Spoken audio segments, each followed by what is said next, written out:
Good day, good people.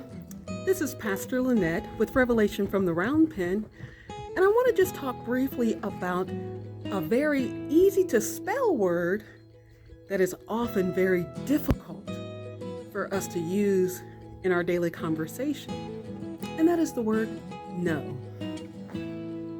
No. How many times are you asked to do something that you really don't want to do? Or you're asked to do something that you would do it if you had the time, but you're really short on time, or you're really short on energy, or you really have a hectic schedule and you just can't. And it's like, well, if I can do it tomorrow, I got you. And they're like, no, I need you to do it now. And instead of saying, well, I'm sorry, I already have a lot of things. No, I can't. Sometimes we go on and say, okay, and we'll rearrange life everywhere else to accommodate that person. I used to be that way.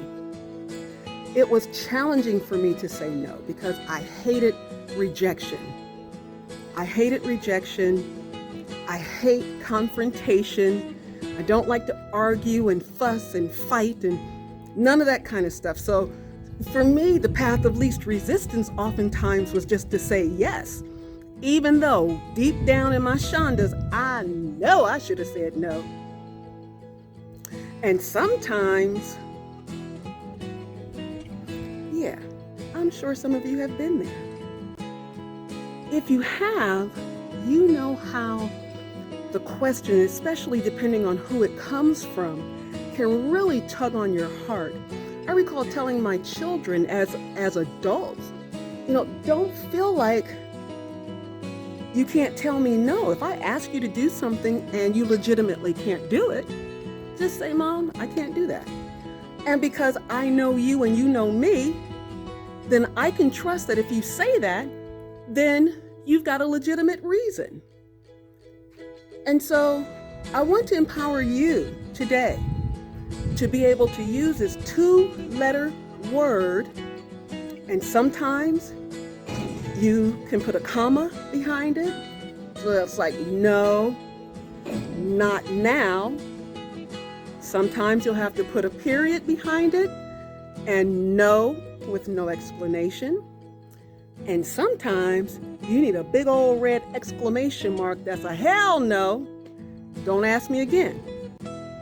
The person that constantly pressures you and pushes you and pushes you and gives you ultimatums and conditions for you to do what they're asking you to do, you need to question, are they really for you? Or are they really using you and manipulating you? Or as Mr. Brown says, manipulating you.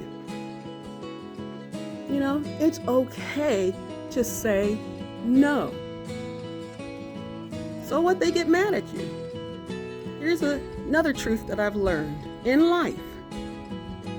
If you do everything good, someone's going to talk about you. If you do something wrong, someone's going to talk about you. If you do nothing at all, someone's going to talk about you. So be honest with yourself, be true to yourself, and make your yays, yays, and your nays, nays, because that's what you want to do. And not because you're feeling this undue pressure from someone else. All right?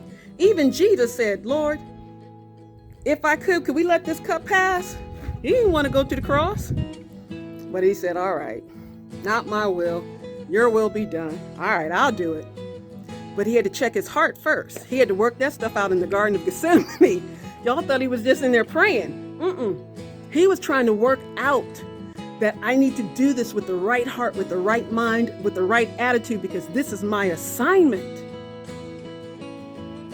So, the next time you're asked to do something and you're feeling sideways about it, check your heart. Check your motives and your intentions for either doing or not doing. Really seek that inner wisdom on how to handle it. And if it's no, It's no.